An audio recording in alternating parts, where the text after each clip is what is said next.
Morning everyone, I'm just doing a quick update of the garden here today. I'll start with, we just had 2,000 blocks delivered and they're going to be for edging the paths. Got Kyle here, who's had a week on the digger, and Carl here who's doing his, got lots and lots of barrow and Carl, haven't you? And so we're just currently digging out around the planters because the idea for here is to make them accessible for wheelchairs. This has all been dug out ready to put again a wider path in for accessibility. The height of the path here is going to be the same height, so we're going to put a paving stone in here again for wheelchair access. Got a lovely triangle point there for the foot, so again we're going to kind of make sure the foot's protected. And we've tried our hardest. You can see here that the flower beds, which we've spent a lot of time on, are still looking fabulous.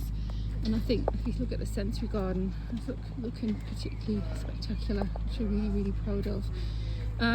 For in here, there's going to be a new patio, and we're going to lime wash the brick so that it's all one kind of, so doesn't look so patchy. Collected up lots of the stones, so the idea of the stones is that we're going to use them for dry stone walling, and and for retaining as well, because obviously although it looks relatively flat compared to the rest of Concert, it's actually on quite a big slope.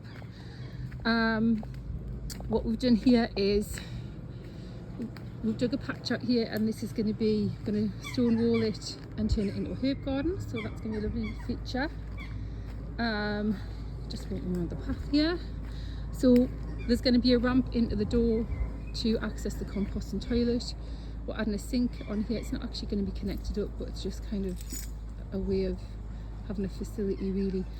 But a lovely granite is what we've got for that. Just walking the way around here. We have got a fabulous frame's been built here, and on the frame is going to be a slab of granite, and we're going to use that for activities for potting and for things like social events and things like that. So we've got a really nice kind of special section just to potter around on, I suppose. And we have got the trellises nearly done, so we're going to get some honeysuckle for that. And again, the paths are going to be at the height here, and we're going to put some slabs in here for wheelchair access, so that's a really lovely feature. I think we're going to wildflower this section, so there's some, like through the seasons, there's quite a lot of nice wildflowers already in there, so we'll get rid of some things, keep others, and put some wildflowers in. There's the crates. I've managed to avoid the walnut tree, which was my big fear. There's the forest school's all done, and I think we've hummed and hard about this section. And part of the problem is it's totally pretty much in the shade because of the trees. So I think what we're going to do is, this is the forest school, and then we've had up there as like a storytelling area. So we're going to move the toddler toys, and we've got things like we're going to make a new mud kitchen and get some kind of activities, and have this as like a shaded section for little toddler activities. So the little garden thing, so that, and then the actual forest school bit will be for the older children, and then we'll keep the garden bit is probably a little bit more protected then for everyone else, for the community. And that's the plan so far. I mean, it's really interesting. So we're going to have paths meeting 3 ways here. They're going to meet 3 ways up there.